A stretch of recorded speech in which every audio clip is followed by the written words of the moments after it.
Welcome back everyone to Beyond the Boundary Road. Today we'll be exploring the Capalaba area. And I'm Kitty Cara, and with me is Danny Doyle, our cultural facilitator. So Danny, what's the significance, or what can you tell us about Capalaba as an area? Capalaba is an area that people would travel from along the Ipswich pathway, even as far as the Ipswich pathway, down to Capalaba and on their way to Wynnum, or at the intersection type of area. So on their way to the bay? On their way to the bay, or on their way into Bulimba. There's a lot of scar trees that I remember when I was small, still along that creek there. And what's the... And I don't know the name of the creek. There might actually be Bulimba Creek still. Yeah. Yeah, maybe Tingalba. Ah, that sounds familiar. And what's a scar tree for people who don't know? A scar tree. A scar tree is what we used to make quick coulamons out of, shields. Yep.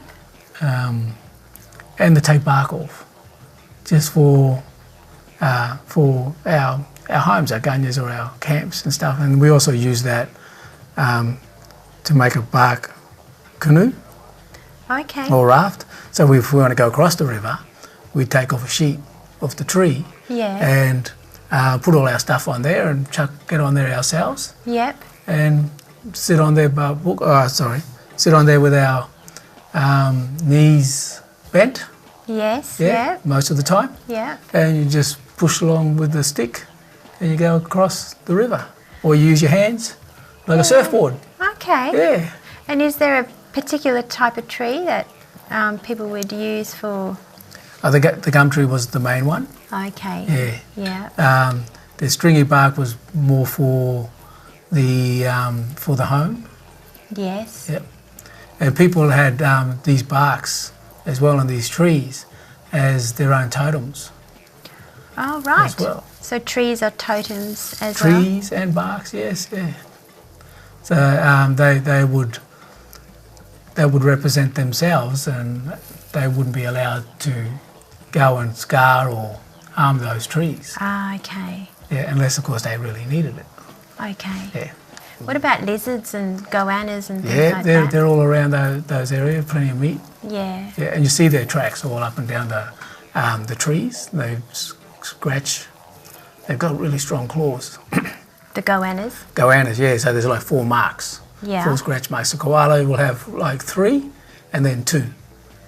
So a koala would have 3 scratch marks and 2? Yeah. Okay. Yeah, so if you see that on a tree? If you see that on a tree, you know a koala's been there. Oh. Blinky Bill, anybody like that could be around. Okay. So have a look.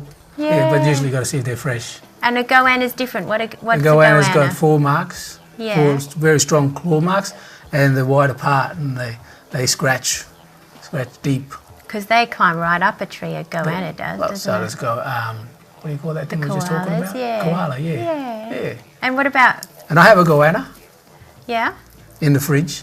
Oh, Daddy. Yeah. You going to eat it? Yeah, I've already eaten some of him. Oh, okay. Yeah, I just have to defrost him and get the rest of him. Well, you should tell everyone what it tastes like. What does it taste like? It tastes more like a turkey than a chicken. Turkey, oh, okay. Yeah. All right. And how did you cook it up? I guess you don't eat it raw, do you? You have to cook it. Oh, no, don't eat nothing raw. People are crazy that eat stuff raw. I can't even eat those oysters raw. Oh, yeah. Yeah. Okay. And this string, by the way, isn't what I was working on before. I've got a new role. Yeah. Yeah. So I haven't weaved all of this in the time that we've just been No, talking. No, you wouldn't. That would be very fast. Weaving is a very slow process, isn't it? It is, yes.